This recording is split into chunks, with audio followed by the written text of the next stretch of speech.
Então vamos começar. Boa tarde. Obrigada por terem vindo.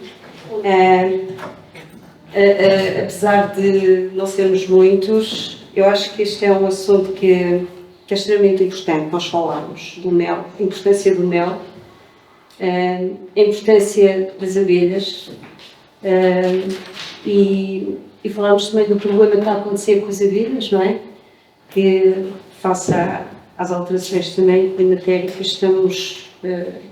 as abelhas estão com algum problema, estão a desaparecer e nós sabemos que podem acontecer catástrofes ecológicas se não existirem abelhas. Esta será uma sessão de, digamos, de encerramento de atividades agora neste período da Liga e achámos importante, para além de privilegiarmos a questão etnográfica, as questões que estão ligadas à nossa etnografia, que é importante também falarmos de produtos endógenos da nossa serra, falarmos da produção desses produtos e o papel que eles têm na nossa vida, na nossa saúde, na nossa economia, perspectivas de futuro, portanto, e de facto a importância da vida. Então, por isso, nós convidamos o Sr. Fernando Ventura, o Sr. Rui Marques, e eu passo a fazer uma pequenina apresentação de cada um. Então, o Sr. Fernando Ventura veio de Lisboa há 36 anos para se dedicar à apicultura. Enquanto presidente ainda no Estoril... Interrompia. Estou a dizer alguma coisa errada. Peço desculpa. Eu fui pesquisar. Quando eu começar a falar, também agradeço que me interrompam. Para não estar a acumular, senão isto fica um monólogo desagradável. Sempre que tiverem alguma dúvida, pergunta, interrompam, assim fica mais conversa reta, até como se eu vim em 81. Portanto, está a 44. Ok, eu fui pesquisar isto. Olha, isto veio de uma notícia do Expresso. Portanto, para ver. Daqui a uns anos. Não há ninguém perfeito. Então, veja sobre este que corresponde.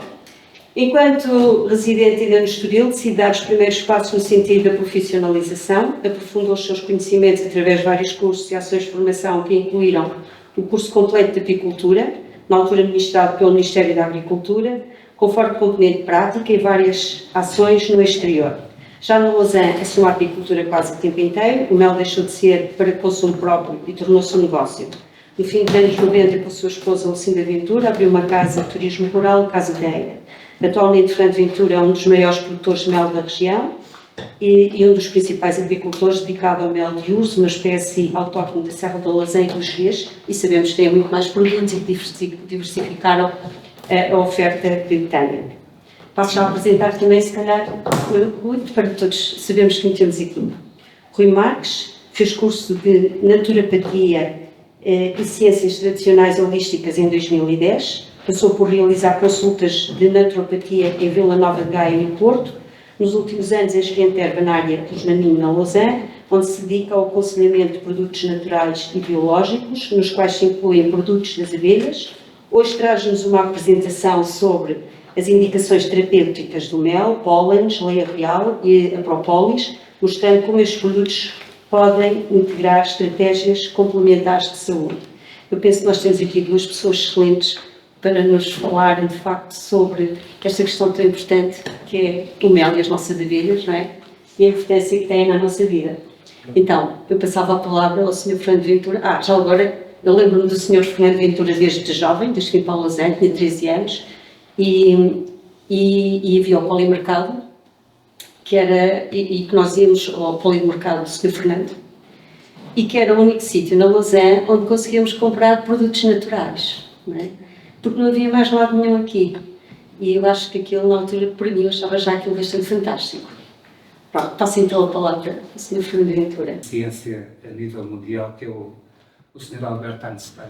Ele disse, não é que eu ouvi, não, eu li, portanto, estava lá, pensei que deve ser verdade. Ele disse que as abelhas são o ser vivo mais importante do planeta. E quando as abelhas acabarem, o ser humano terá alguém que diga que ele disse 4 anos, mas não sei. Sei que ele disse que efetivamente o ser humano vive enquanto houver polinização. E o maior há muitos outros insetos a polinizar, mas que têm as abelhas, nem têm a capacidade de trabalho, nem têm a capacidade de reprodução. Porque as abelhas, nesta altura da primavera, por exemplo, podem ter 80.000 abelhas. Uma colmeia pode ter 80.000 abelhas. É muita gente a visitar as florzinhas todas, possibilitando que os vegetais façam a multiplicação de comida, que as árvores produzam mais. Elas produzirão sempre, mas os produtores de fruta que nos contactam a pedir colmeias para polinização dizem que é o dobro da produção. Quase todos dizem esta frase: com as abelhas é outubro. Portanto, isto diz qualquer coisa, não é?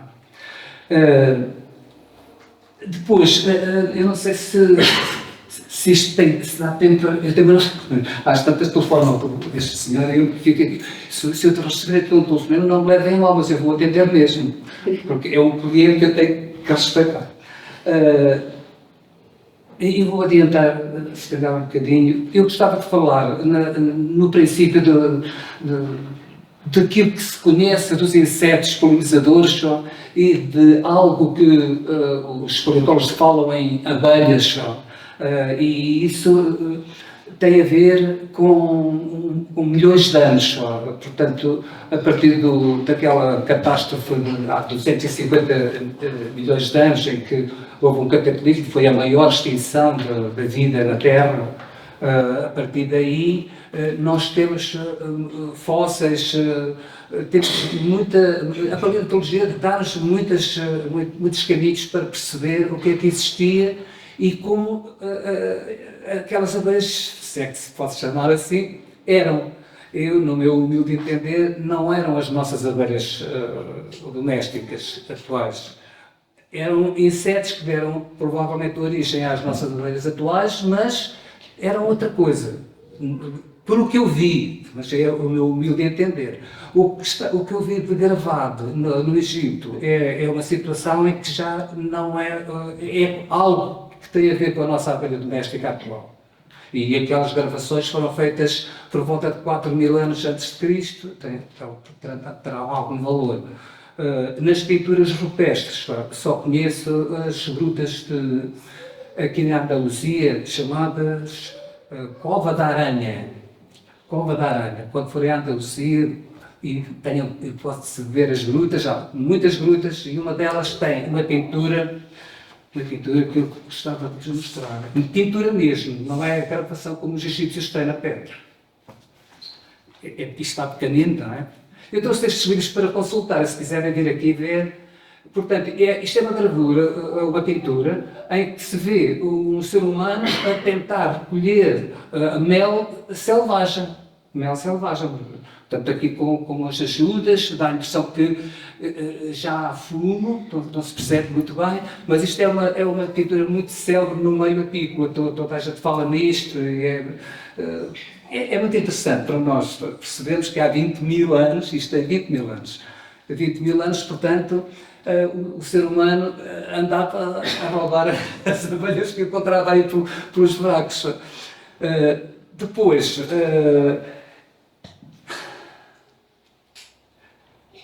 a partir daquela situação de aparecer a escrita, nós começámos, já não é as fósseis, já não é a paleontologia a falar, mas é mesmo a própria história. Os sumérios tinham a maneira de escrever tudo, são milhares e milhares de tábuas de argila, em que falaram em tudo, na ciência, tudo.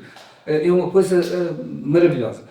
E esses não nos mostram muito a apicultura naquele tempo, não nos mostram, mas a seguir os egípcios mostram. Os egípcios foram o povo que na antiguidade mais utilizou o melba e o própolis já.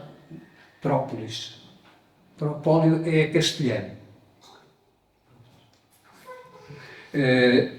Há muita gente a falar nisto, propóleo, porque os espanhóis começaram a vender, a comercializar, e então muita gente, e gente com com uma formação muito elevada. Eu até já apanhei um catedrático a falar em propóleo. Portanto, em português é própolis. Os egípcios tinham uma indústria autêntica de mel. Começaram por fazer a recolha também, em termos selvagens. Fala-se lá em savana. Em savana, eu fui lá até Assuão e só havia deserto, para lá do Nilo. Mas eles falam em savana. Deduzimos nós que naquele tempo, que não sabemos se são 4, são 5, são 6 mil anos antes de Cristo, porque isto é muito controverso, a situação do Egito, porque está lá um leão. Um leão, subentende-se que era a Era de Leão. Mas a Era de Leão é muito mais para trás. Se forem quem percebe da astrologia, se forem ver, a Era de Leão não está nos 2000 anos antes de Cristo, está mais para trás. Não sabemos, há muita controvérsia. Bem, a verdade é que existem muitas gravações, muitas pinturas em vários túmulos.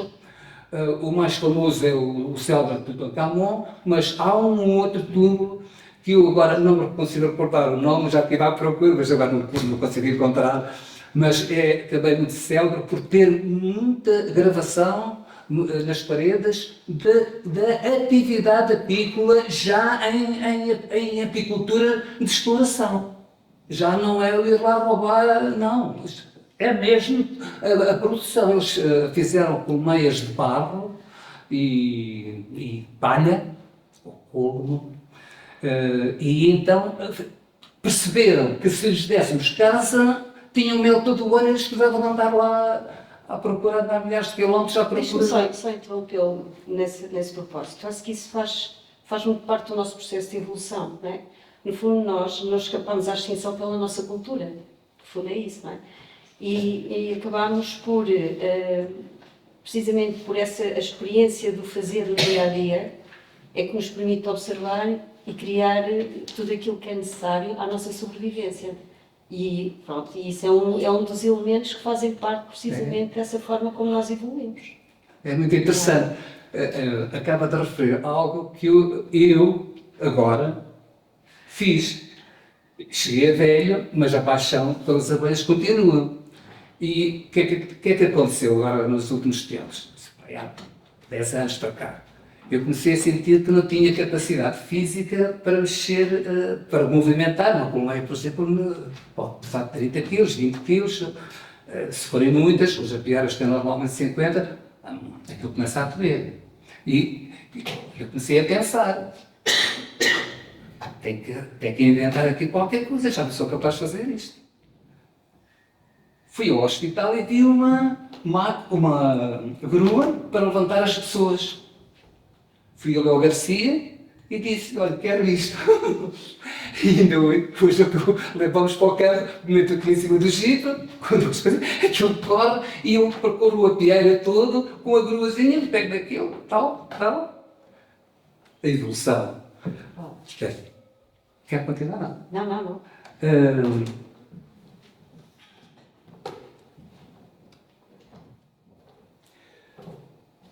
Portanto, existem provas da existência de abelhas com 100 milhões de anos. 100 milhões. Aqui, as tais abelhas que nós, no meu humilde entender, não percebemos se são as nossas ou não. Para mim não são. Mas, 4.000 anos antes de Cristo, os egípcios mostram que já são abelhas iguais às nossas abelhas domésticas. E então eles começaram a fazer a grande produção porque utilizavam o mel como remédio para tudo.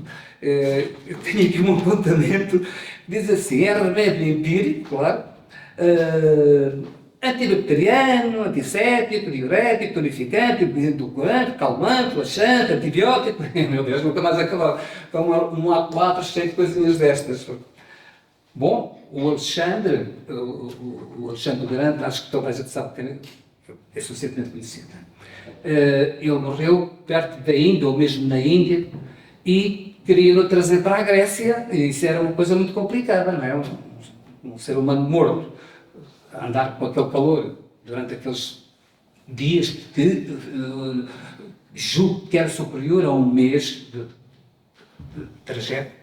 Eles envolveram o corpo do Alexandre em mel, para que não houvesse putrefação, não houvesse transformação do corpo. Foi transportado, envolvido em mel. O Tutankhamon é o mais famoso túmulo do Egito, porque nesse túmulo foi o único túmulo que se encontrou intacto. Todos os outros foram vandalizados, muitos deles pelos próprios faraós, que roubavam os faraós que já lá estavam para completar o seu próprio túmulo. E tinham lá mel num pouquinho de barba. Eu não vi, agora diz que já está no Museu Novo do Cairo. Eu fui lá já há muitos anos, não sei quantos, não me lembro, mas 10, 15 anos. E ele não estava lá, esse pouquinho de mel não estava lá no Museu do Cairo. Mas nas notícias que tenho ouvido, eu sou um apaixonado por isso. Desculpa. Eu tenho ouvido que neste novo museu, é o museu maior do mundo, dizem eles, que está lá o carzinho onde estava o mel do túmulo do Tutankhamon. Esse mel estava comestível. Ele viveu cerca de 1300 anos antes de Cristo, portanto o mel atualmente são 3.300 anos. Estava comestível. Há um valor que nas análises aparece muito e que nós temos que ter muito cuidado, quem produz mel, que é a idade e o aquecimento. Desculpem. Isto de falar muito.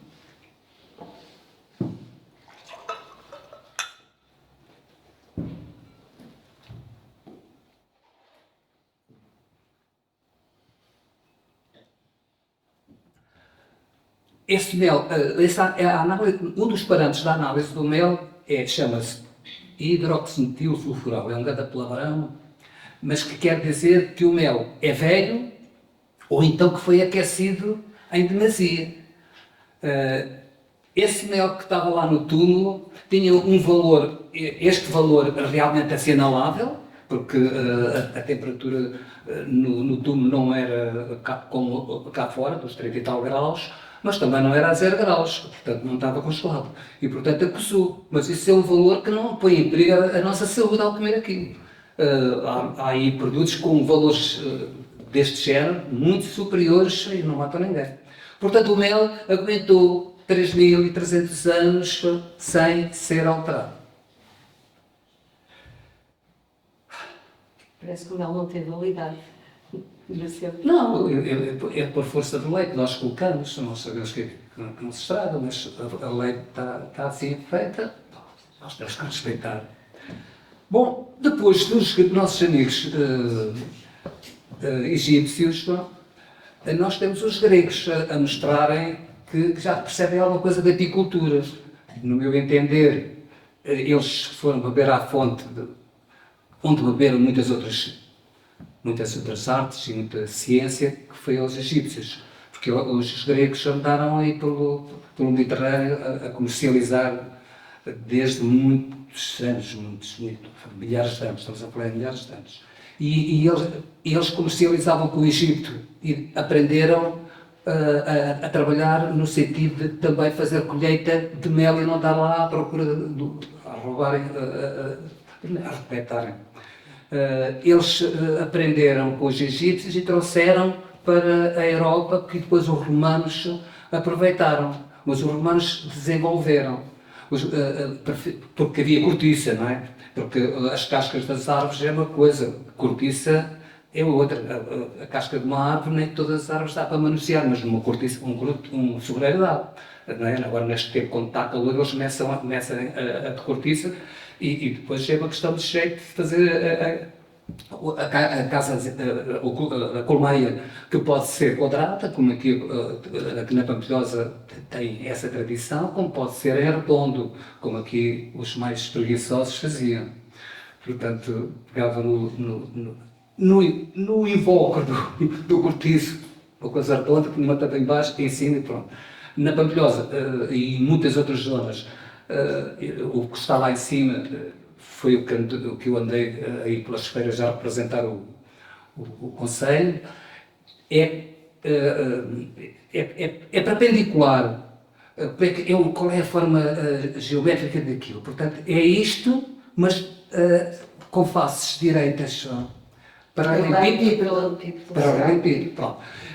E então, os nossos amigos romanos trouxeram-nos esse ensinamento, que se dividissem o cortiço em 3 partes, uma para nós, para o apicultor, e as outras 2, portanto os 2 terços, ficavam para elas, como reserva, para que no ano a seguir tivessem lá à mesma a casinha com ovelhas prontas a dar outra vez mel.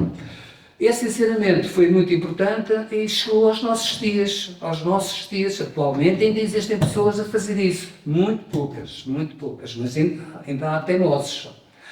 Claro, depois, se não tiverem cuidado, morre tudo, mas pronto, enfim.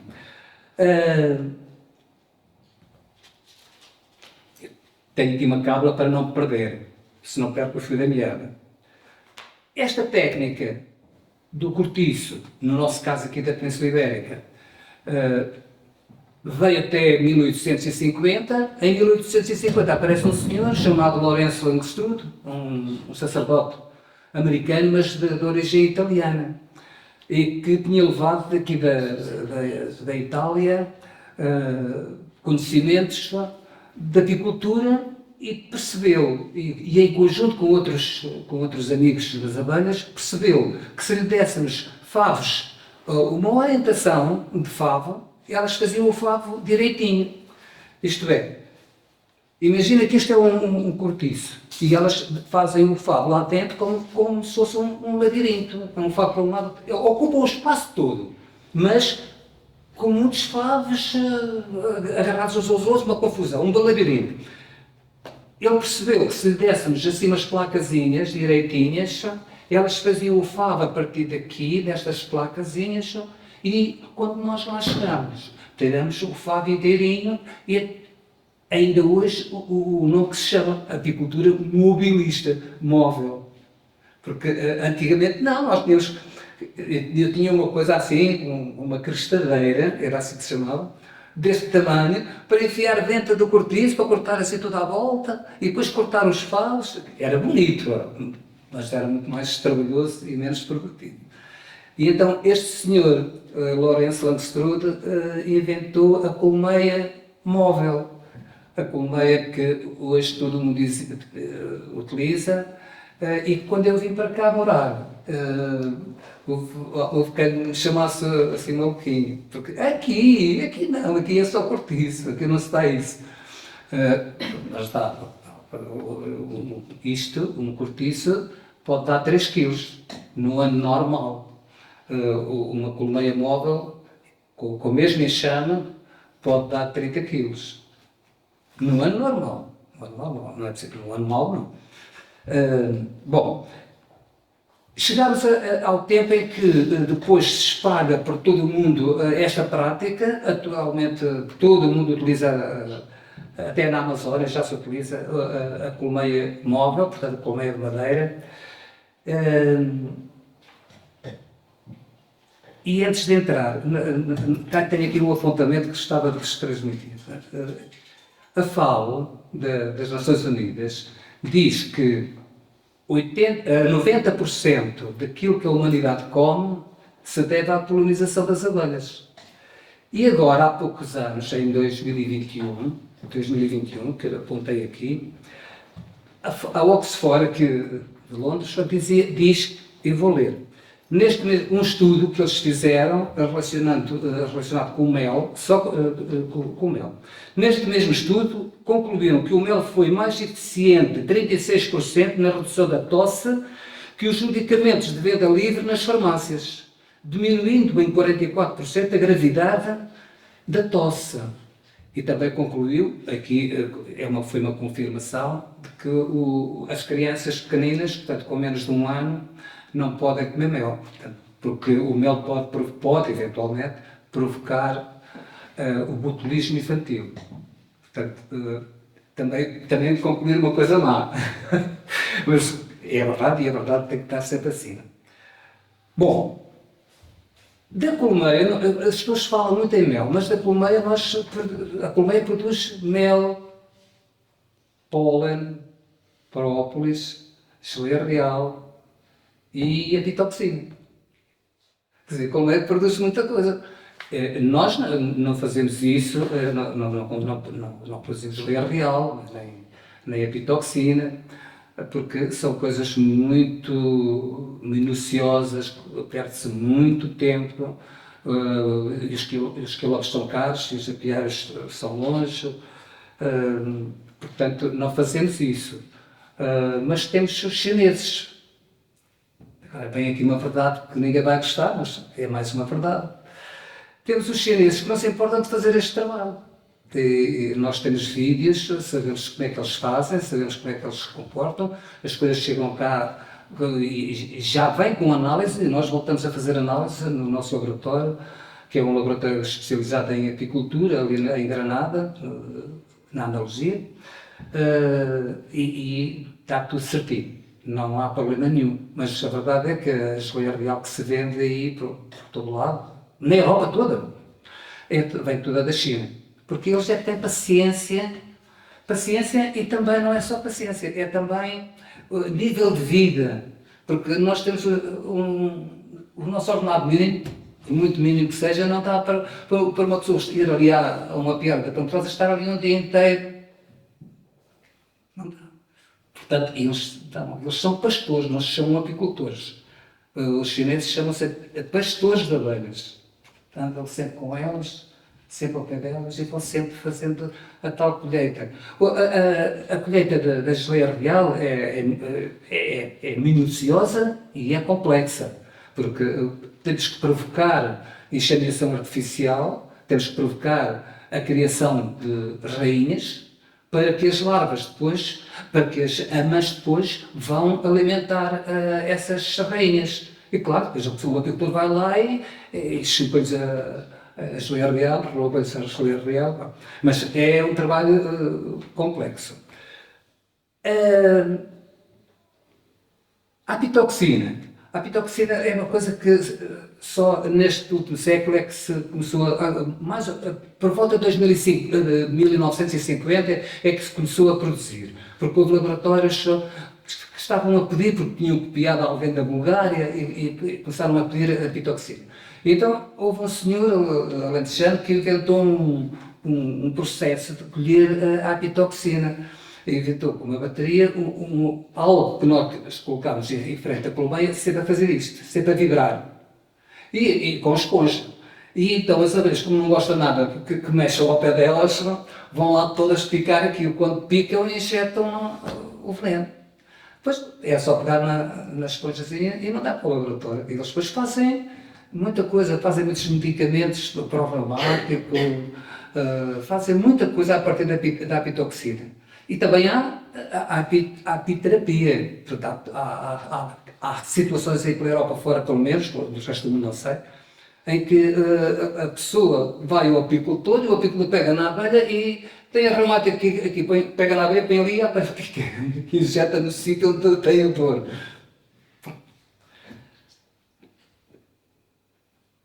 Isso parece um bocado assustador. Digo. Parece um bocado assustador. Mas há pessoas que tentam aquilo. As abelhas. Estou a interromper. Não, faz Mas isso acontecia. Eu cresci com uma pessoa, a minha madrinha, que tinha, de facto, problemas reumáticos, etc. E ela fazia isso com as abelhas. Ela apanhava as abelhas para picar nos braços. Fazia bem. Não, faz bem, faz porque os laboratórios não estavam sempre a pedir. Mas, portanto, agora, se for assim diretamente, é um bocadinho doloroso.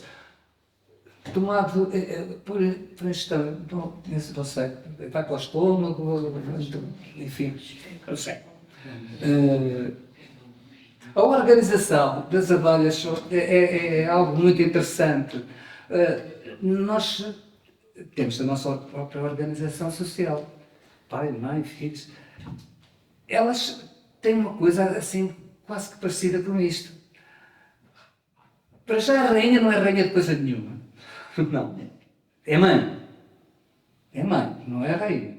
Ela não manda em coisa nenhuma, não comanda coisa nenhuma. Antes, pelo contrário. Quando ela fica velha e começa a pôr poucos ovos, as nossas amigas, filhas dela, põem-na na rua e fazem outra rainha. É muito cruel aquele ambiente lá dentro. Mas é interessante perceber que uma abelha nasce e a primeira coisa que faz, a primeira ocupação é varrer. Limpar os alvéolos todos. A seguir vai ser ama. Vai alimentar as larvas e a própria rainha que só come geleia real. A rainha só é rainha, ou proteção é mãe, porque come geleia real. É alimentada com geleia real. Enquanto as abelhas comem o pólen e o mel, a rainha não. A rainha é alimentada só com geleia real. E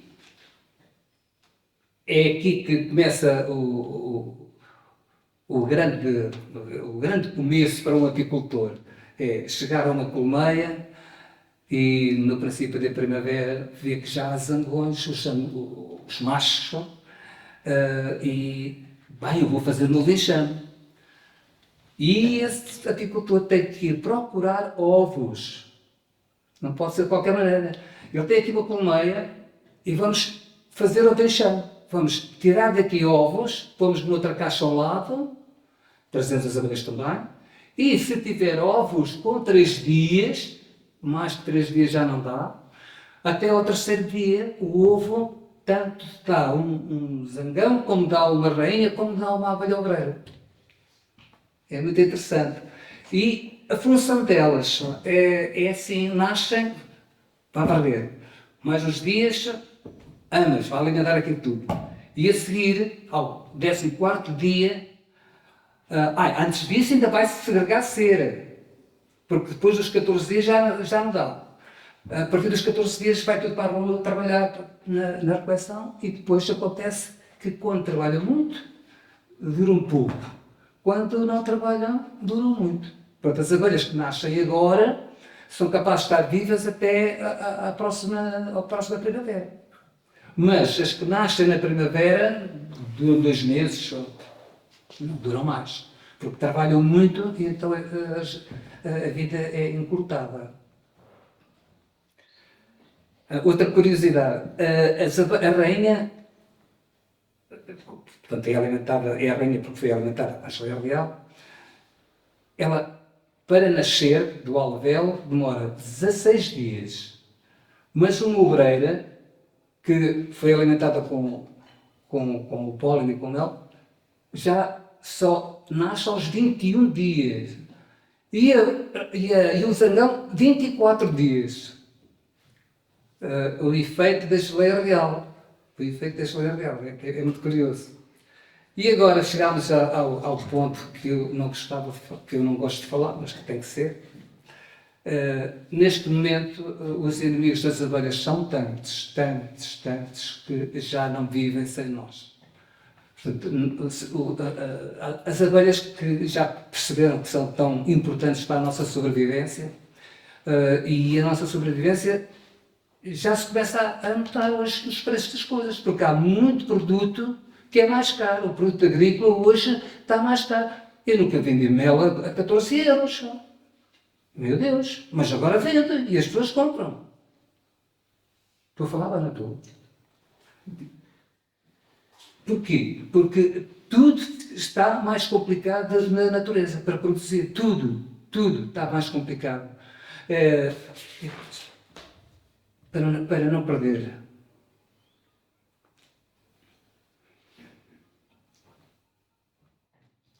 Tínhamos antes loque com doenças. Tínhamos uma loca e tínhamos uma ascosferiose, que eram doenças que nós controlávamos apenas com a limpeza. Portanto, era uma questão higiênica. Pronto.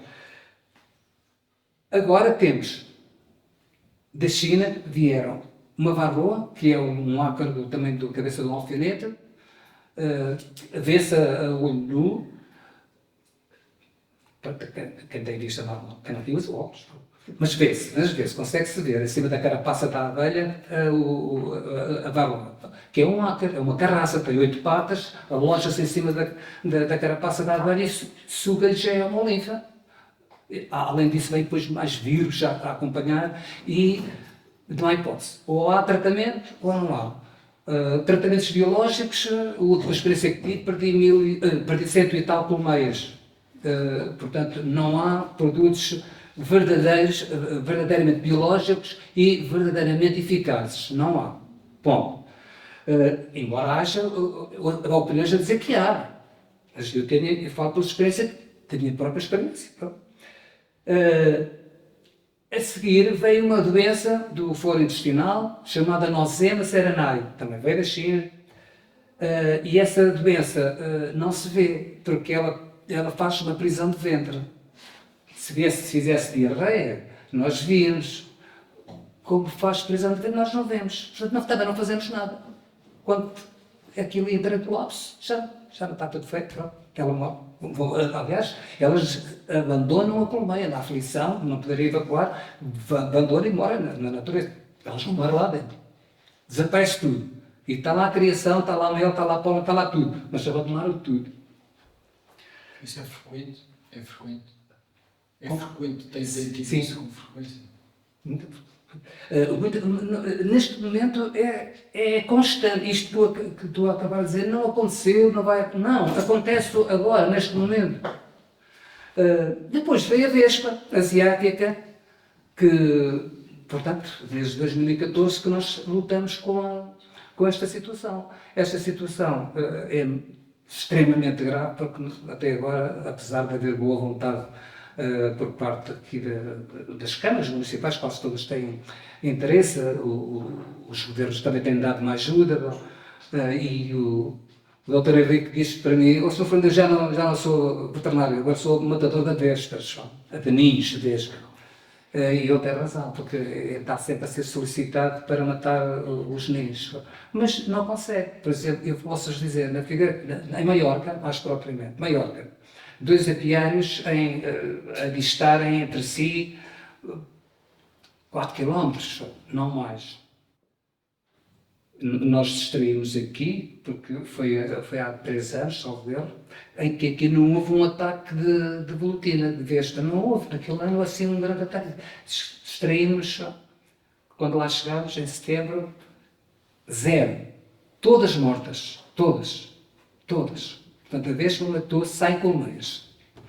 Aqui na cova, por cima do Rebordão, é assim que se chama, não é?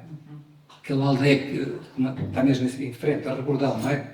Lá no cimo tínhamos lá uma piara, que era um terreno de um colega da Lucinda, e era um piara maravilhoso, porque estava todo ali virado mesmo ao sol, com muita água, todo cheio de eucalipto, que quando dá flor aquilo era um espanto. Também nos distraímos. Também foi o apiário todinho, 50 colmeias também. Portanto, os inimigos, ainda não acabaram os inimigos. Há os químicos da agricultura, toda a gente utiliza já, ninguém. E eu próprio sinto isso no meu quintal. Eu não tenho maçãs. Eu não faço nada, a maior parte das maçãs apodrecem. Não há hipótese. Há o OGM. Pouca gente fala nisto, mas eu tinha 3 apiários na foz do Alviel, Santarém,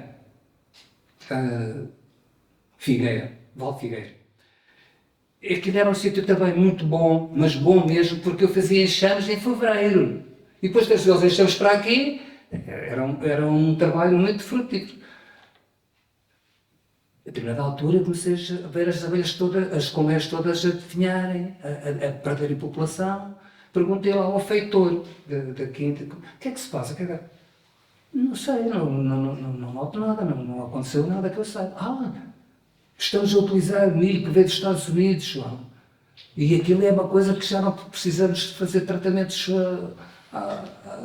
depois de ele crescer, porque já vem incorporado. É o OGM, portanto, os organismos geneticamente modificados. Quer dizer, aquele milho não dá para produzir. Eles compram, semeiam, dá a planta e depois já não, aquele milho que eles escolhem não dá para semear outra vez. Quem diz o milho diz o arroz. É a mesma coisa. Porquê? Porque traz incorporado uma substância inseticida.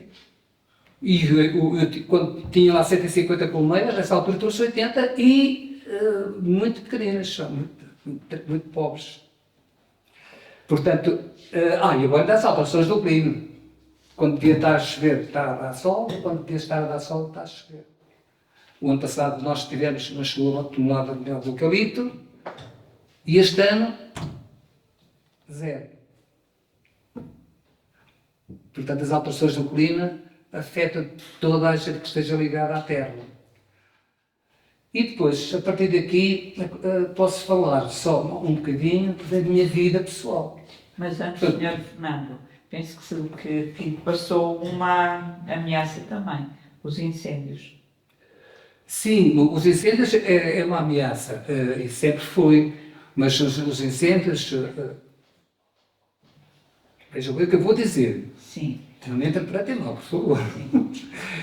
Os incêndios matam, portanto, no último incêndio nós perdemos 250.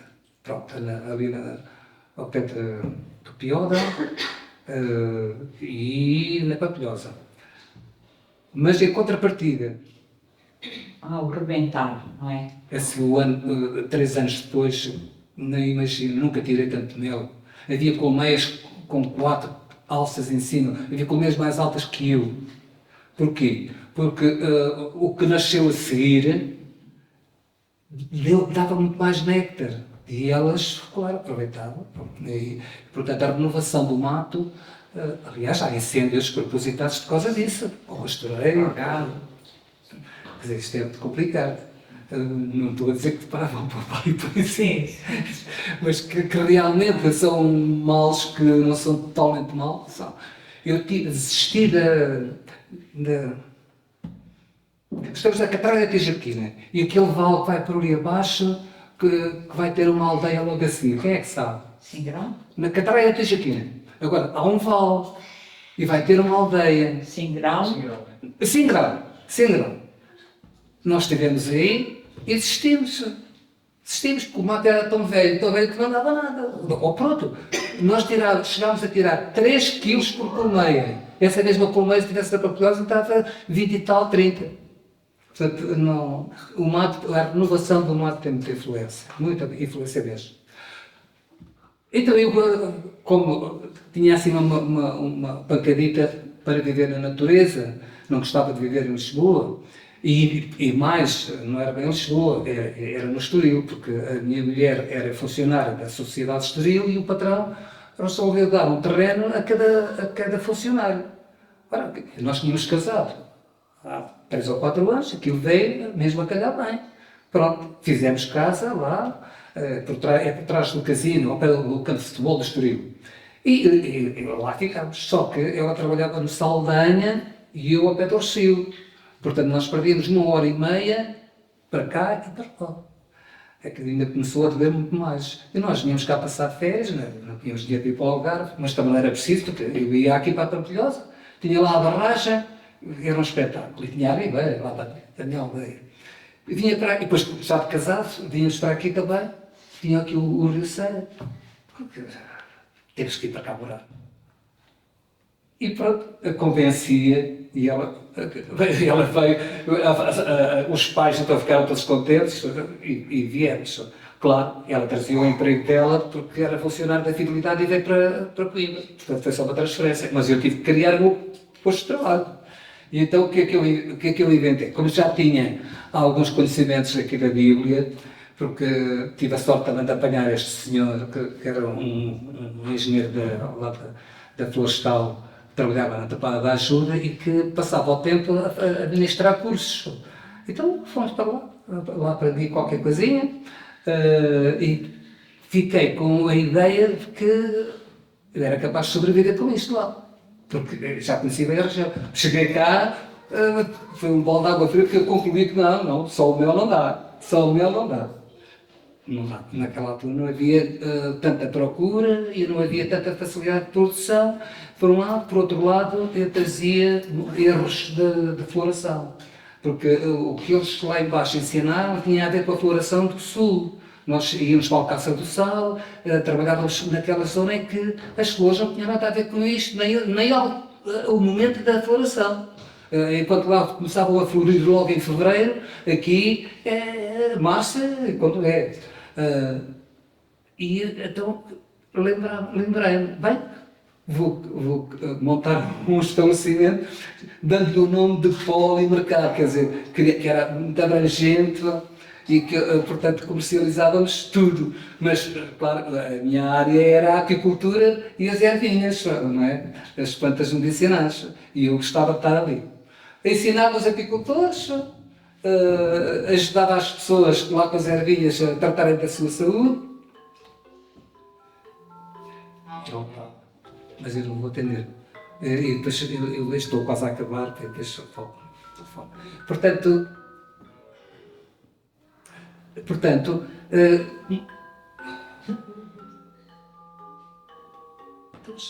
avaliação. Tem de fazer falar. E montámos então o Polimercado e ali estivemos com uma atividade muito bonita. Entretanto, eu tinha liberdade de continuar a fazer apicultura e isso durou até 2010. Depois vieram as grandes superfícies, começaram também a vender os produtos da Herbanar, portanto aquilo já não tinha solução, acabámos e ficámos só com a produção. Mas entretanto, tinha lá as casas velhas a caírem, agarradas a mim, reconstruímos e fizemos a Casa da Eira e tem sido a nossa atividade, portanto, o turismo e a produção. Vendemos sobretudo, não vendemos ao público, portanto não temos aquela obrigação de ter uma loja física, temos estes senhores que nos fazem favor de nos vender. Vendemos para o país todo e para as ilhas e tem corrido bem. Apesar de na produção haver uma tarefa muito grande. Agora, deixem-me só acrescentar algo que, para ficarem alertados, porque neste momento as abelhas estão em perigo, por isto tudo que eu vos disse aqui, mas também porque não há um caminho de mercado. Vamos por aqui porque este caminho vai nos levar a controlar a barroa, vai nos levar a controlar a vespa. Não há absolutamente nada. Os apicultores estão abandonados só. Os apicultores pequeninos já desapareceram todos. Raramente há alguém que tem apicultores, que tem abelhas. Os profissionais ainda vamos tendo, mas é à conta de um contentor de 1000 litros de alimento que custava 800 e tal euros, agora custa 1700 quase. E então alimentamos artificialmente. Ao alimentar, estamos a enganar a rainha, não é? Ela vê a néctar entrar e toca de por ovos. Portanto, multiplicamos para compensar a mortandade. Mas isto requer muitos quilómetros, muita mão de obra, e isso torna o produto muitíssimo mais caro. Mas, de qualquer maneira, neste momento, é o mundo todo com a abelha em perigo. E se continuar assim, se não houver uma atitude concertada, para mim é a nível da ONU, porque só a Austrália é que não se queixa, o resto todos se queixam. Se não houver uma atitude concertada por parte do governo político ou destas instituições como a ONU, então, não sei, vamos passar mal. Desculpem acabar assim num pessimismo, mas é um bocadinho para dar tareia no poder político, porque não estou a dizer mal deste, estou a dizer mal de todos. Até agora não houve um único governo que nos mostrasse um caminho de ajuda. Está tudo abandonado, cada um trabalha à sua sorte, os medicamentos que eles recomendam, chamados homologados, não funcionam. 2024 foram milhares e milhares de colmeias à vida, porque eles aconselharam um medicamento chamado Apivar, cujo princípio ativo é um cheiro de medonha, que cheira mesmo mal, E aquelas carinhas que eles davam, que não cheirava a nada. Portanto, quer dizer, não tinha lá a quantidade suficiente. Claro que eu percebo porque é que eles fazem isto, que é por causa do apicultor não abusar e o medicamento não ir para o mel, eu sei. Mas então, o mais importante era ensinar como é que se faz isto. Se eu tenho aqui uma colmeia e não tenho cá a alça ou o molário para nós, eu posso pôr aqui medicamento. Se não posso pôr medicamento, ela morre. Mas se me ensinarem que o molário para nós só pode ser colocado depois da quarentena, então está tudo bem, mas eu não vejo nada disso. Não vejo, ninguém ensina nada, está tudo abandonado. A apicultura está toda, olha, é o salve-se quem puder. Desculpem acabar assim, mas isso é verdade. E a somar a isso também há questões de quem produza aldrabado, digamos, se calhar hoje ouço mais falar nestas questões de saúde, de doenças, do que propriamente na falsificação.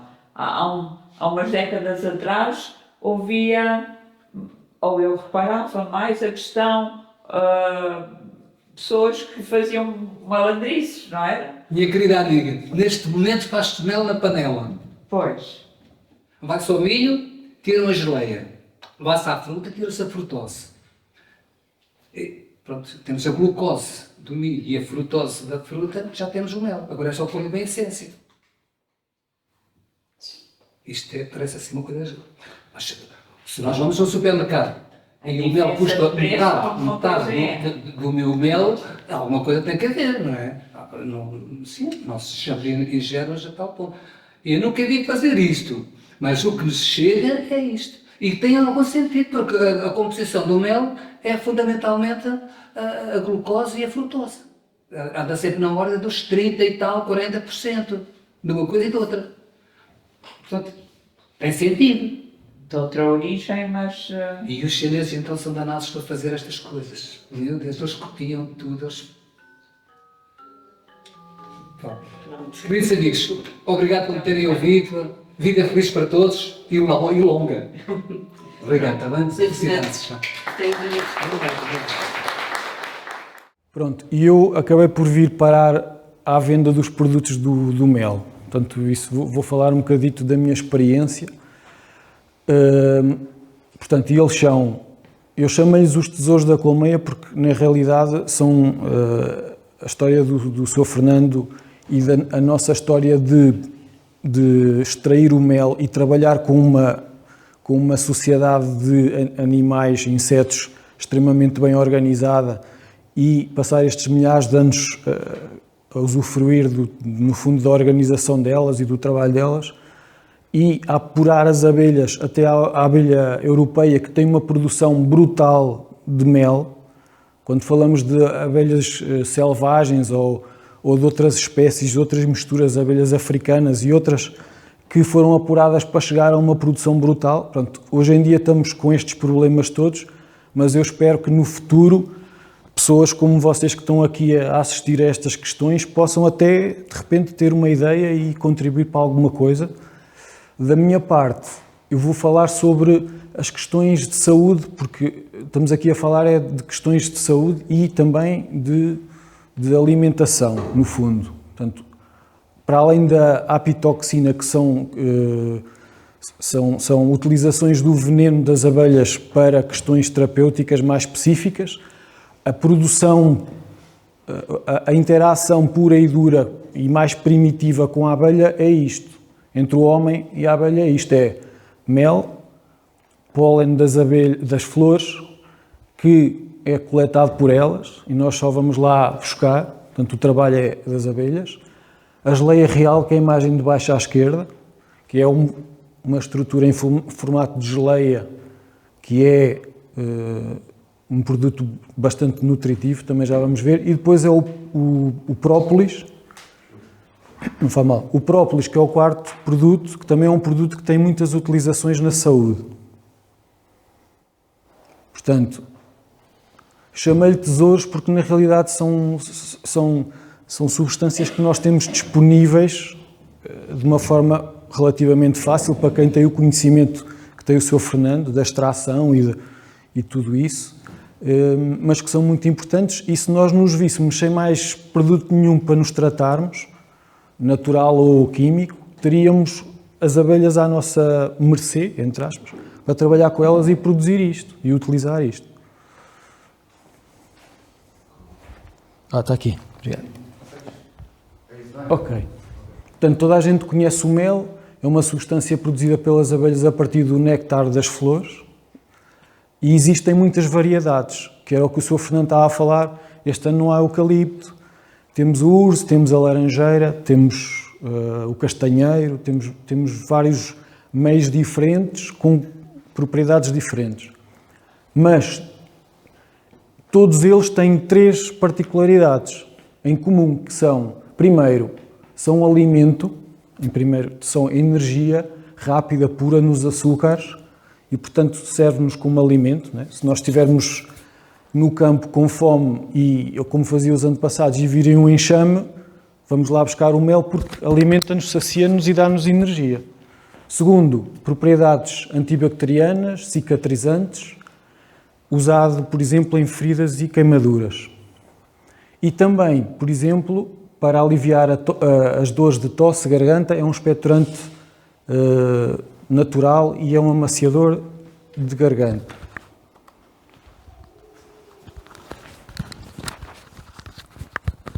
Portanto, isto é o resumo do outro slide.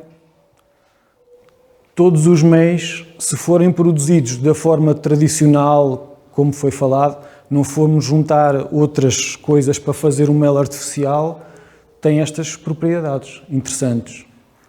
Portanto, na pele, feridas e queimaduras, na garganta, para a tosse aliviar a tosse e a rouquidão, e é uma fonte de alimento. Portanto, isto toda a gente sabe, mas acho que convinha falar sobre.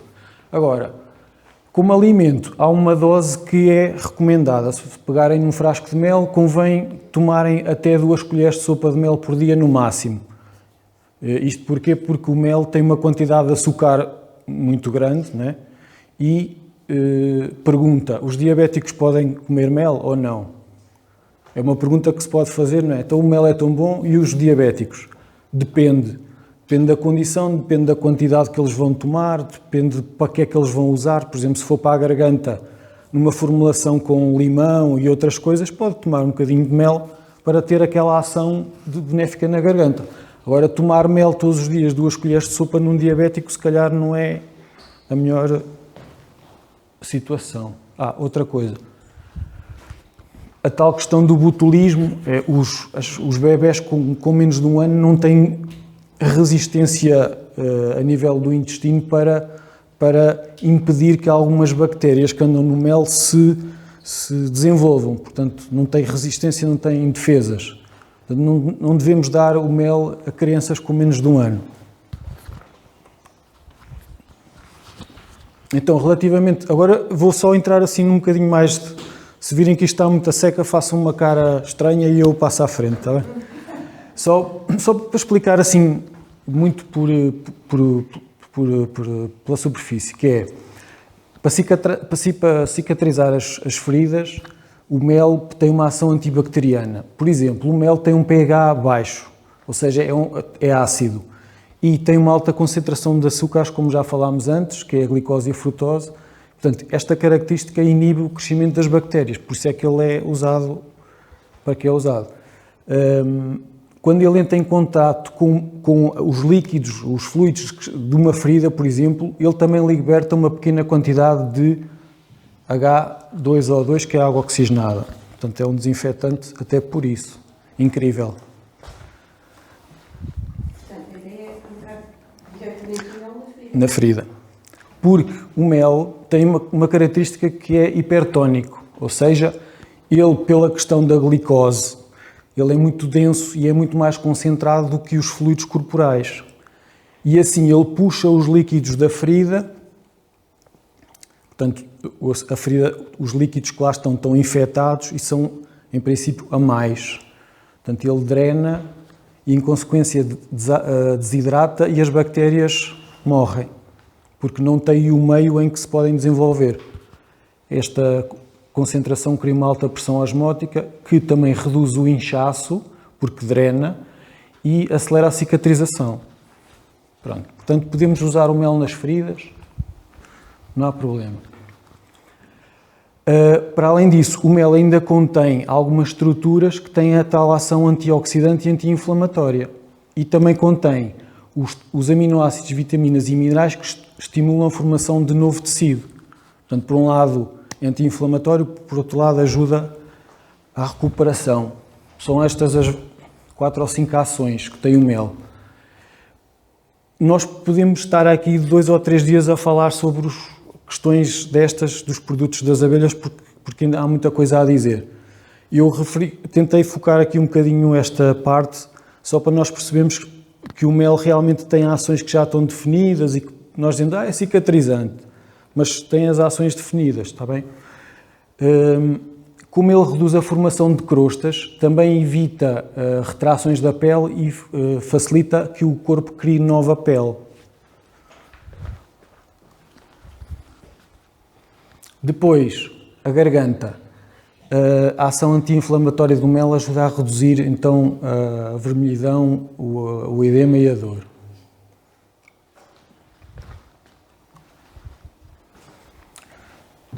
Pronto, portanto, basicamente, podemos usar o mel externamente e na garganta, para além da questão alimentar. Não sei se estavam à espera de ouvir aqui que o mel era fantástico nisto e naquilo, mas estas são as ações que estão mais definidas, está bem?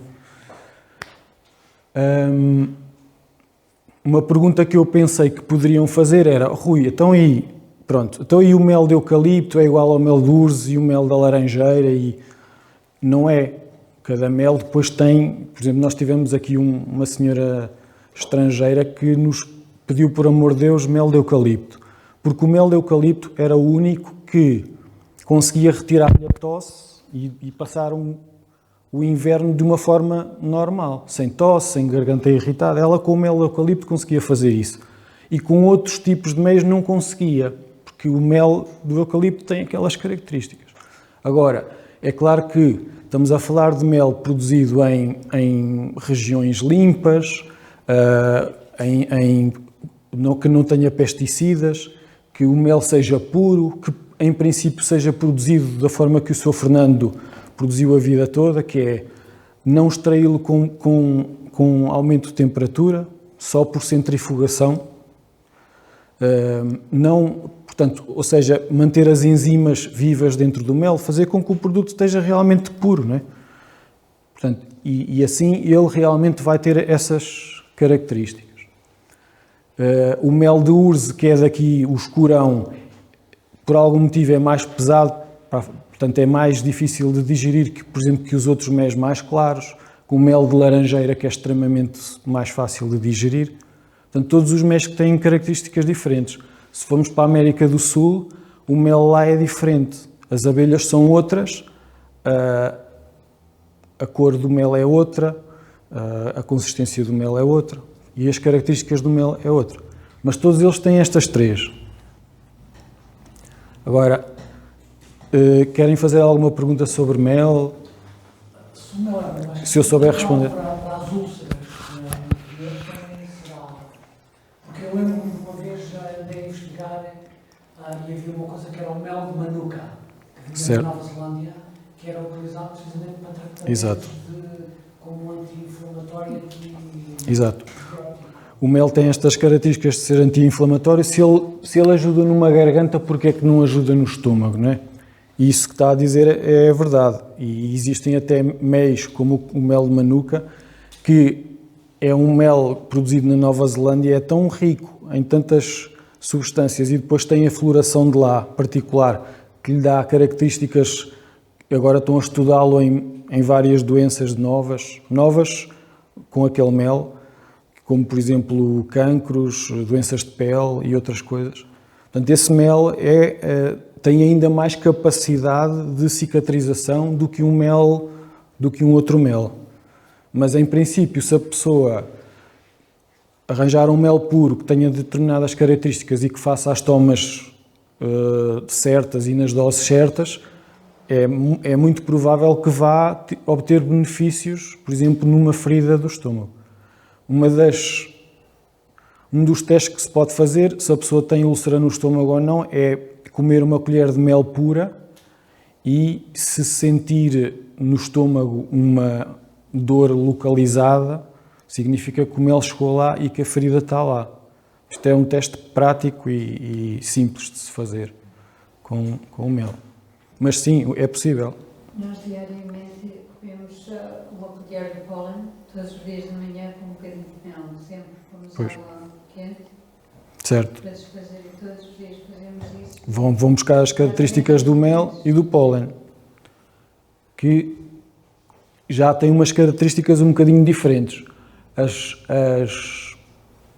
abelhas apanham o pólen das flores, que estão à mão, ou ao pé das asas, da capacidade delas, e trazem para a colmeia. E depois o apicultor coloca uma chapa à entrada da colmeia com uns buraquinhos, que são os buraquinhos à justa para elas passarem e para que algum pólen que vem agarrado a elas caia para uma calha que está à espera de receber o pólen das flores.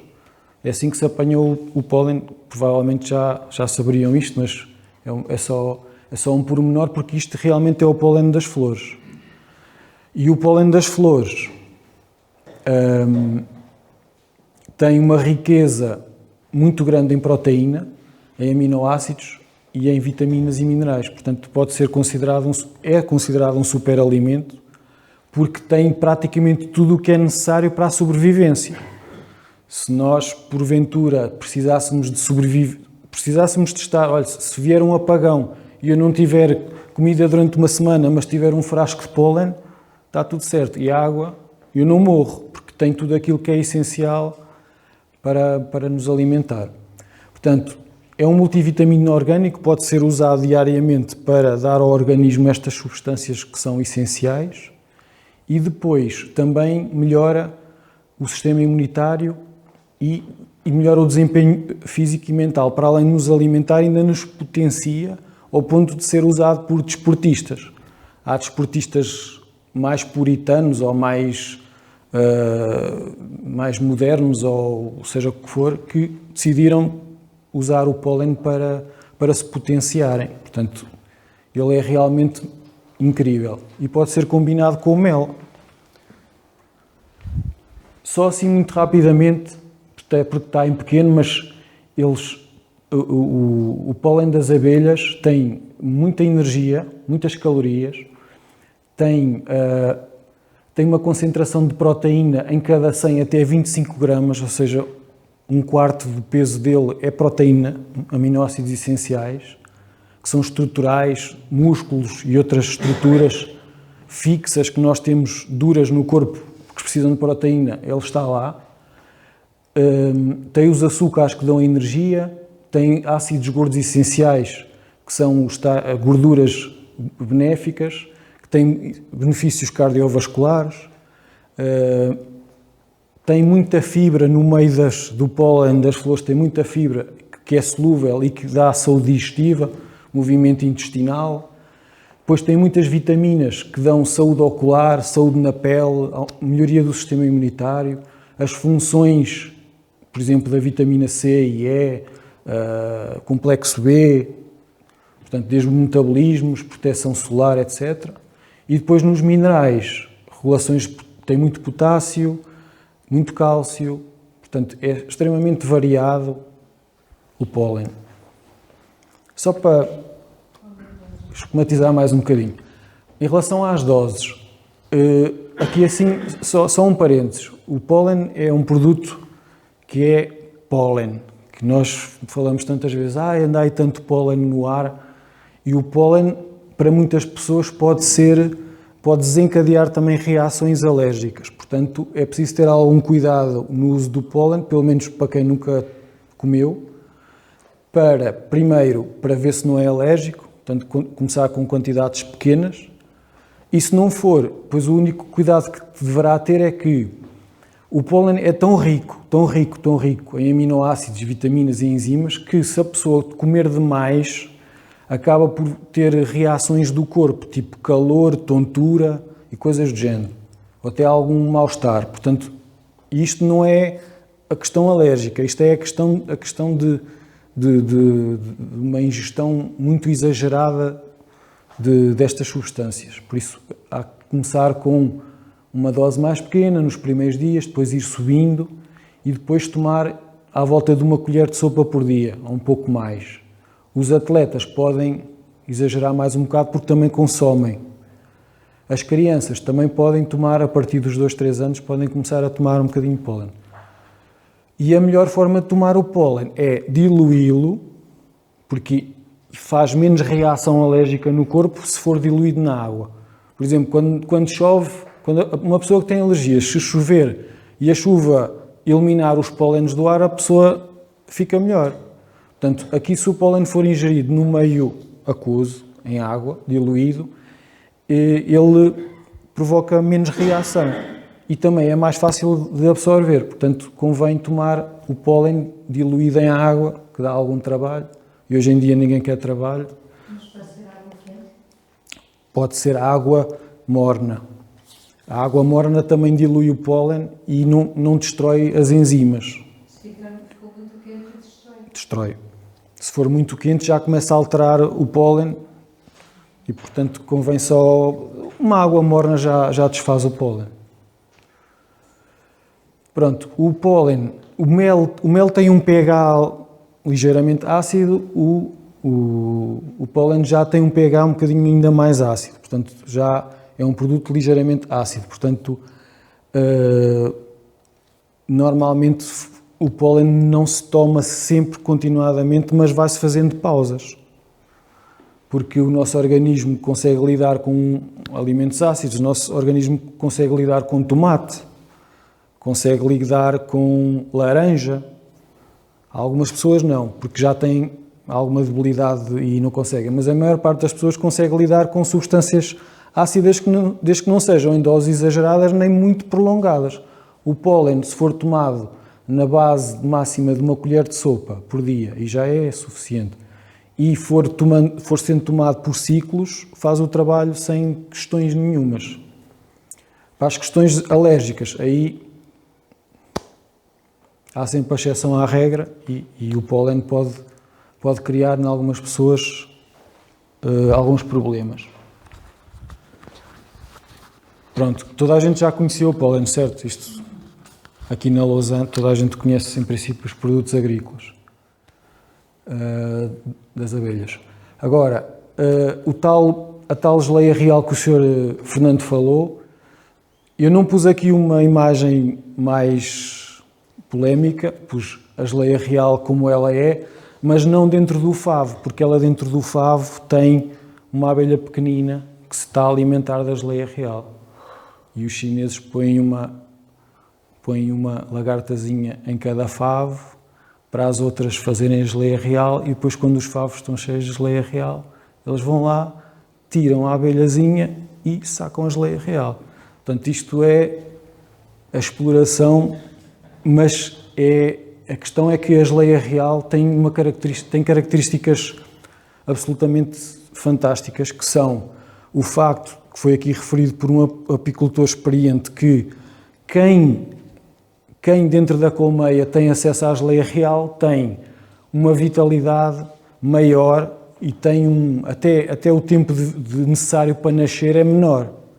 Portanto, a geleia real é um alimento de excelência dentro da colmeia, é só para criar rainhas, é produzido pelas operárias e a rainha vive muito mais por causa disso. Ou seja, ela alimenta-se de um produto, as outras de outro, e ela vive mais tempo. Afinal, é a mãe, não manda nada, mas é alimentada com geleia real porque ela põe centenas de ovos por dia. Isso é vital para o sucesso da colmeia. Portanto, geleia real, podem pensar em geleia real, é vitalidade,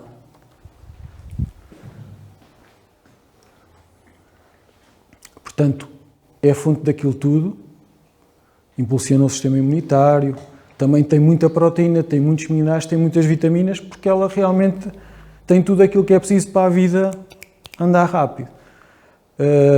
Protege danos solares, aumenta os níveis de energia. E como é que nós podemos usar a geleia real para a saúde?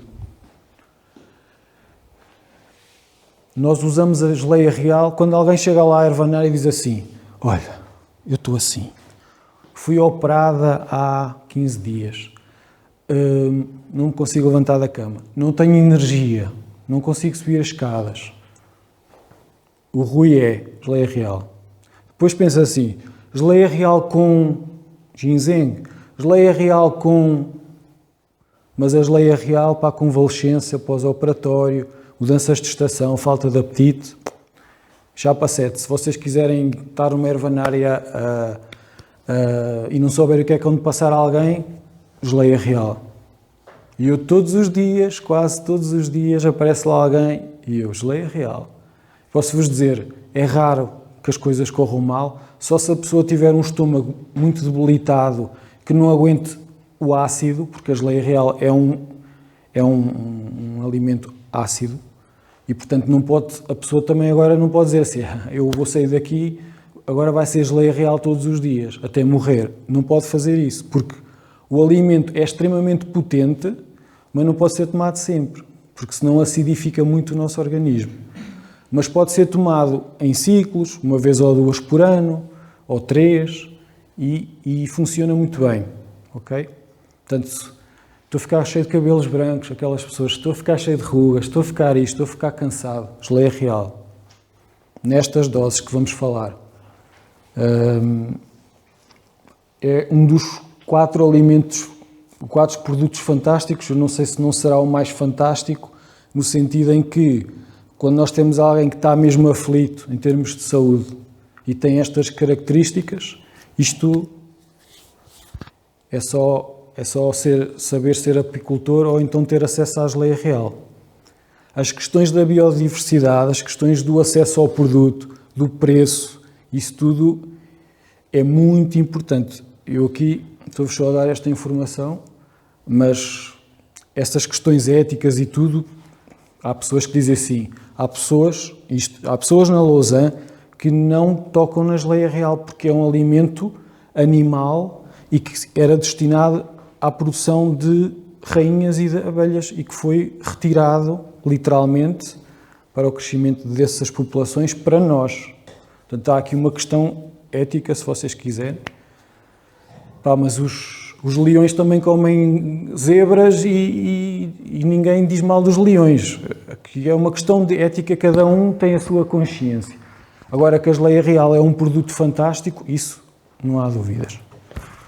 Pronto, há as questões éticas do trabalho com as abelhas, para algumas pessoas põe-se e é legítimo. Própolis, o último que nós vamos falar, que é também uma substância muito interessante e também, basicamente, é uma imitação que nós vamos fazer do que as abelhas fazem, que é, as abelhas evoluíram no sentido de se protegerem dos fungos, das bactérias, dos vírus, e então criaram o própolis. Vão às resinas das árvores e aos rebentos que têm disponíveis, sacam, chegam à colmeia, misturam aquilo tudo com cera e outras substâncias e fazem uma cobertura interior da colmeia completa. E isso impede-as de ficarem doentes, das intempéries, de outros micro-organismos entrarem, porque o própolis é altamente antibacteriano, antiviral e antifúngico. E, portanto, nós vamos aproveitar isso também em termos de saúde. E é mais uma arma que nós temos muito potente.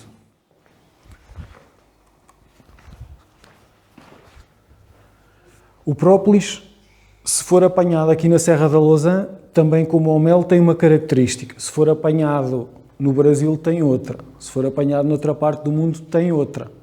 Porque as flores que estão disponíveis e as resinas que estão disponíveis são diferentes. E, portanto, aqui o nosso própolis tem uma cor acastanhada, dourada, às vezes mais avermelhada, outras vezes mais amarelada, assim como está ali em cima. Depois o própolis é retirado pelo apicultor de dentro da colmeia, é limpo, tirado pedras, paus, outras coisas, e depois é ligeiramente aquecido para formar, porque ele tem muita cera, para formar uma pasta. Pronto, e depois essa pasta é que é o própolis que nós estamos habituados depois a trabalhar. Substâncias anti-inflamatórias, antivirais e também vitaminas e minerais. Porque aquilo tem um bocado de pólen à mistura e é aquilo que as abelhas, na altura, trazem de fora, misturam nos seus estômagos. Esta questão da obstipação que o Sr. Fernando fala pode ter a ver com doenças, micro-organismos que foram importados ou com alterações das resinas ou dos pólenes ou alguma poluição ou algum agente novo que elas trazem para dentro da colmeia, pois como elas produzem estes produtos, o mel, o própolis, nos seus estômagos. Agora deixem-me só dizer uma coisa por piada, só para pôr aqui um bocado de graça, que é, nós estamos a comer vómito das abelhas. Porque as abelhas usam as enzimas delas e os estômagos delas para produzir estes produtos e depois colocam-nos dentro dos favos. Pronto. Mas esse trabalho que elas fazem, que nós aproveitamos, faz com que tenhamos acesso a uma série de substâncias que depois têm aquelas ações todas no nosso organismo e inibem aquilo tudo. Candida albicans, um fungo tramado, quando está no sítio errado e muito ativo, vírus que nós conhecemos, gripe, herpes, anti-inflamatório, proteção das células, estimula o nosso organismo a defender-se e ajuda na defesa dos tecidos.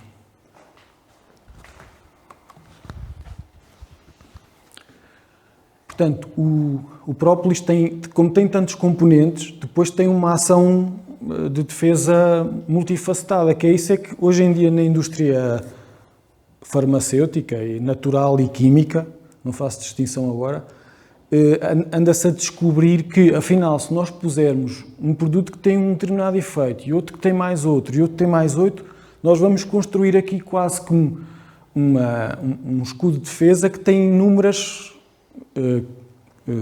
efeitos e que conseguem no final um efeito geral. E o própolis faz isso. O própolis tem tantas estruturas químicas lá dentro que consegue produzir uma data de efeitos ao mesmo tempo. Portanto, isto foi feito pelas abelhas, nós simplesmente vamos lá buscar.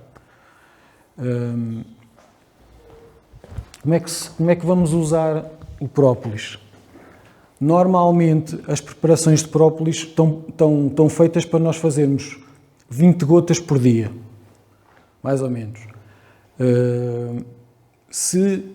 E nas crianças menos, mas se nós estivermos sob um ataque de um vírus ou de uma bactéria ou estivermos doentes, nós podemos subir na dose do própolis, porque o própolis é um produto extremamente bem aceite pelo ser humano.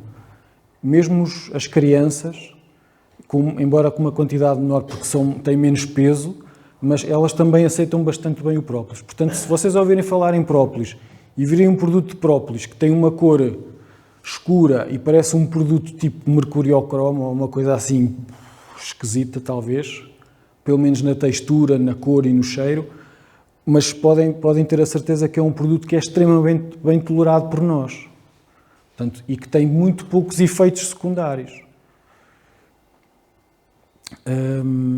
Portanto, o ideal para usar o própolis com estas propriedades todas é tomá-lo de manhã, que é... E o sabor é um sabor que é adocicado, ácido? O sabor é um sabor de complexidade, de uma textura extremamente complexa, porque ele tem lá 300 coisas diferentes dentro.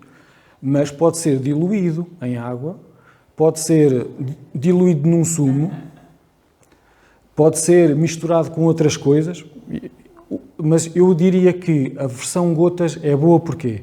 Porque, como ele nos testes, nos estudos, quando se coloca uma bactéria ou um micro-organismo num extrato de própolis, esse micro-organismo não consegue sobreviver, ele morre. Então, se nós tivermos própolis na garganta logo de manhã, pelo menos naquelas fases do ano que são teoricamente mais suscetíveis de nos trazer doenças. Nós estamos com um exército de 300 moléculas aqui à espera que caia alguma coisa. E quando cair, tá! Há pessoas que dizem assim, epá, eu desde que tomo própolis, eu nunca mais fiquei doente no inverno. Das duas, uma. Ou os tais efeitos múltiplos do própolis é estimular a imunidade da pessoa, dar-lhe estas moléculas todas disponíveis e fazer um escudo para a entrada de agentes nocivos. E só isso às vezes fazer, eu já nem digo 20 gotas, se a pessoa tiver, porque no mercado há extratos muito concentrados de própolis. Aqui 20 gotas é num extrato que um apicultor aqui na Lausanne, que tem o hábito de fazer própolis líquido, pega num frasco de álcool, coloca um bom pedaço de própolis lá dentro, deixa estar aquilo 20 dias e depois tem um extrato alcoólico que cura feridas, toma com água e a coisa vai funcionando. E será na casa das 20, 30 gotas. Mas se nós formos buscar um própolis que foi preparado por um laboratório que o concentrou imaginemos, 5% de substância, o própolis terá à volta de 5% destas 300 substâncias em proporção ao resto que contém, das que fazem efeito terapêutico, 5% só, em 100.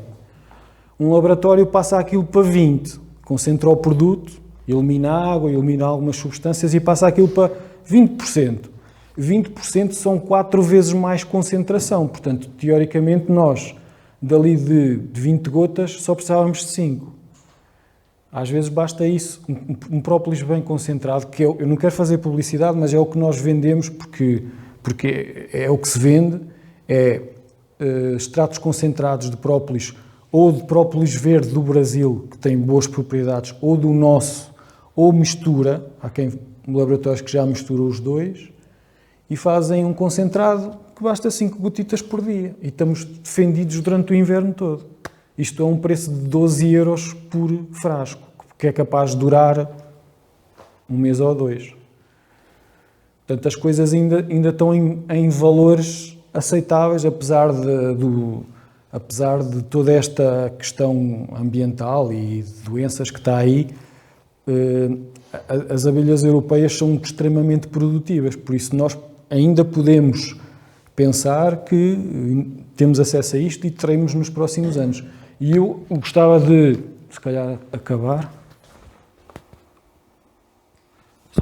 com uma, em vez de a visão do Sr. Fernando é uma visão realista do terreno e eu compreendo isso porque deve ser muito desolador chegar a um campo e ter lá 150 colmeias e de repente só lá tem metade. Ele esteve lá um mês atrás, ele não pode fazer como os chineses que vivem ao lado das colmeias, aparece lá uma vez para a asiática e eles vão logo dar conta daquilo. Ele se calhar está um mês sem ir a Figueiró, ou está um mês sem ir a Santarém. Ele quando chega lá já passou um mês. Já houve flores que deram flor, já houve outras flores que não deram e já houve uma série de fatores que aconteceram. E ele não pode controlar isso. Mas eu estou convencido,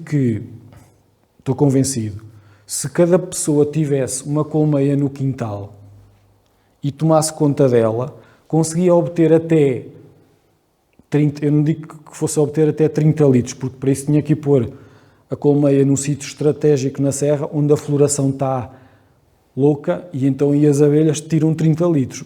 Ele, se calhar, num quintal tira-se 3 ou 10 ou o que for. Era diferente, mas temos que arranjar soluções para continuarmos a ter acesso a estes produtos, porque são produtos muito interessantes e que estão à nossa mão. É uma questão de nós aproveitarmos a biodiversidade, promovermos a biodiversidade, promovermos o ambiente que as abelhas precisam, porque elas hoje já não podem estar sozinhas, precisam de nós, do nosso... É quase como se fosse um animal de estimação de casa. Temos que cuidar delas para obter estes produtos. E eu acho que tem que haver, vão haver soluções para chegarmos a bom porto, porque estes produtos são bons. Isso está a despertar interesse de novos produtores, sabendo o interesse de mercado que... Olha, Isto tem. os produtores espanhóis, como o Sr. Fernando estava a dizer, a Espanha é um país muito grande, tem muito campo e eles têm o hábito de produzir estes produtos e também têm uma indústria de laboratórios muito forte e eles trabalham o própolis, principalmente o própolis. E eles procuram os produtos biológicos, porque os produtos biológicos são puros, vêm de zonas puras, as produções são boas, há menos desequilíbrios. Quanto mais estragado está o ambiente, mais difícil é de produzir um produto puro. E, portanto, a solução e eles querem os produtos com certificação. Portanto, estes produtores que andam aqui todos perdidos, não sei se a produção, seguir no sentido de certificarem biologicamente e terem algum peso para criarem ambientes puros, se isso poderá ajudar, porque para mim o futuro dos produtos será sempre o mais puro possível e é isso que eu vejo nos laboratórios novos.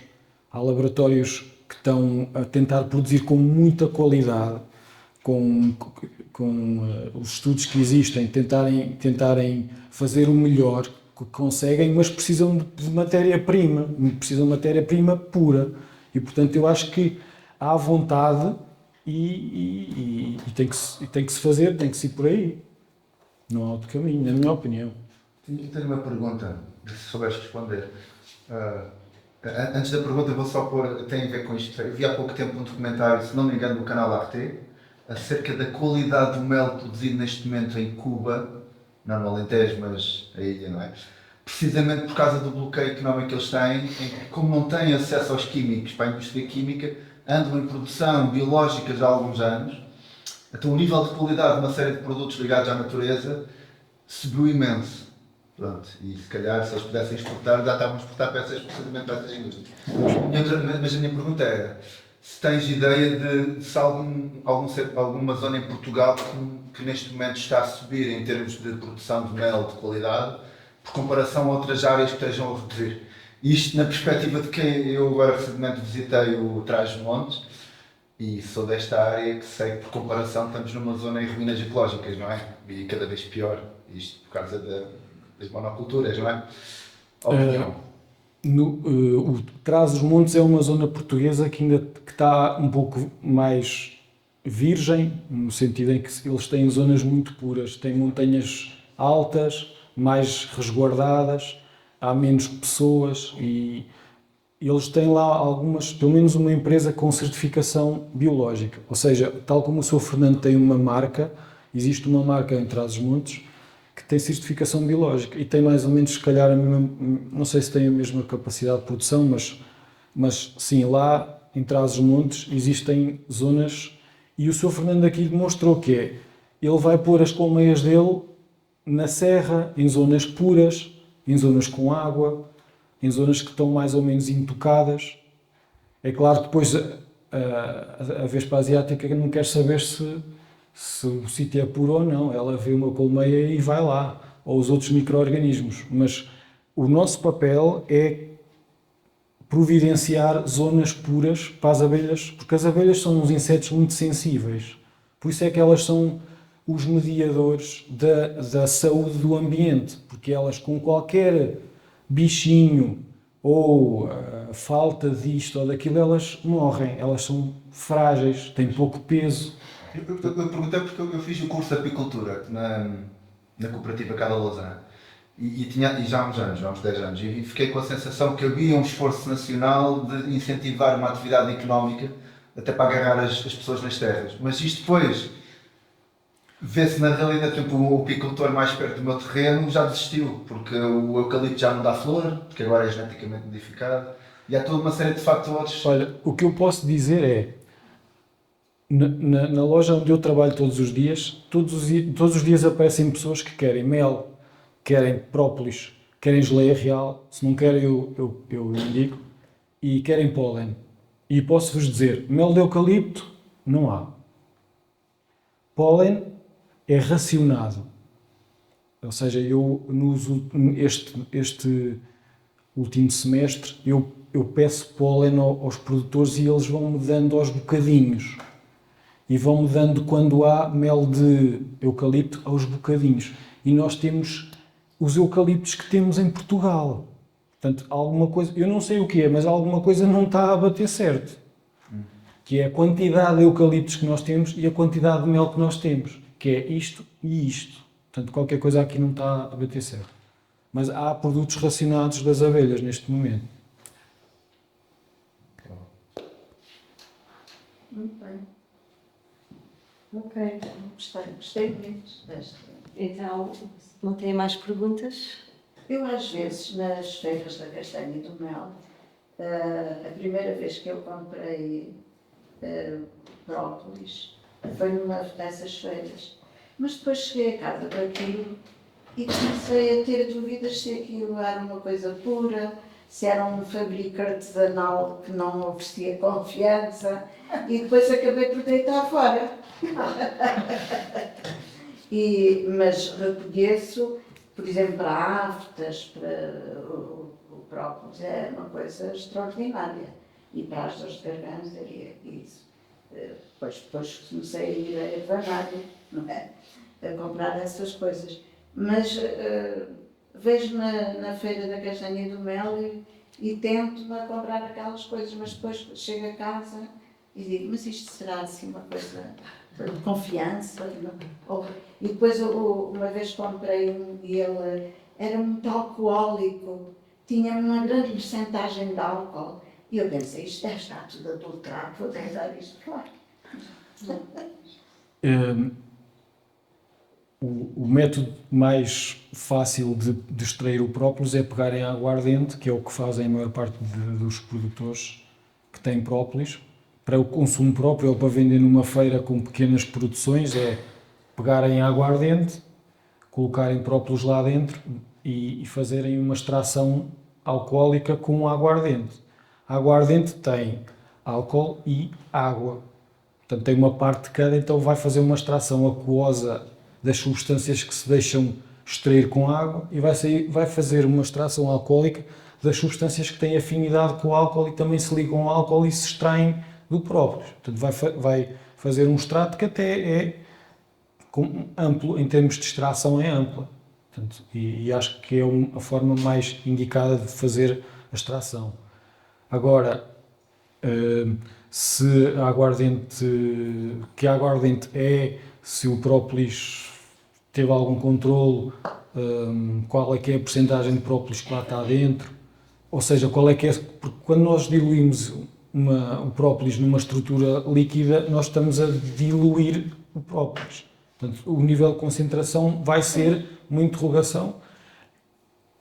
Eu não consumo esse própolis porque, felizmente, tenho acesso a outro que eu considero que está mais controlado. Está certificado, não é? Sim, e que tem um método sempre igual de se produzir, até pode-nos talvez dar, mas isso não quer dizer que esse própolis também não seja, que não tenha a extração e as moléculas e tudo, mas uma extração, há muitos laboratórios hoje em dia a fazerem extração alcoólica e depois fazem evaporação do álcool e depois apresentam um produto sem álcool, com uma extração alcoólica por trás. Ou seja, já tentaram melhorar o produto e é uma boa opção porque assim evitam que aquelas pessoas que não podem tomar álcool por algum motivo, ou são crianças, ou não querem tomar álcool, têm uma extração boa com um produto sem álcool. Eu acho que esse produto já está um bocadinho mais avançado. E é uma garantia, mas se eu não tivesse acesso a nenhum própolis com produção controlada e tivesse acesso só a esse, é provável que eu o tomasse porque, primeiro para feridas, sim, e depois na toma diluía em água e em princípio o própolis, como é tão antibacteriano, tão anti-infeccioso e tão antiviral, ele próprio se desinfeta a ele próprio, digamos assim, desses agora se houve se aquele própolis está contaminado ou não com outras toxinas, as tais toxinas, o ambiente poluído, Nós temos sempre aquela boa vontade e aquela sensação de que estes produtos vêm de sítios puros, isso, mas há sempre aquele mínimo de risco, embora os produtores locais estão aqui nas zonas, mas podem ter uma fábrica ao lado, nós não conseguimos controlar essas coisas. Muito bem. Claro. Nós queremos agradecer a Liga em nome da Liga, da nossa Presidente. Liga. Queremos agradecer a presença do Rui. Acho que foi uma explicação muito interessante. Foi muito boa mesmo. E face àquilo que nós ouvimos aqui, vamos ter esperança que esta questão de saúde e que esta questão da indústria, desta indústria de produtos biológicos, não é? Naturais, que tenha poder, porque tem poder financeiro também, tenha poder para ajudar na criação de tal produto, da matéria-prima o mais pura possível, e que isto seja uma ajuda para a vida e para a produção de mel. Porque eu penso que por aí poderá ser um caminho, não é? E se calhar eles também devem ter uma responsabilidade grande na luta para que as coisas modifiquem, e vamos ter esperança para não ficarmos aqui com um ambiente tão pessimista em relação à questão da vida. Mas nós não podemos terminar ainda, porque nós temos a nossa poetisa de serviço interna que fez um poema para a nossa sessão, a professora Filomena Martins. Faz favor. Vamos só sentar. Vive em mim a natureza, frescura, sol e saúde. Sou genuína pureza, néctar dos deuses, virtude. Vivo de cada flor que respiro em aromas, rosmaninho, alecrim, malvas, silvas e tujais. Ai, os beijos com leveza, pura e simples nos urzais. Há quem queira, de mansinho, falar com mel num caminho, calcetado em exploração, lume e impiedoso corte, lume e impiedoso corte, ganância sem remissão, lucro a cheirar a morte. Ética e dignidade neste aviso memorável. Falar com mel à razão é ter respeito e ação limpa, pura, sustentável.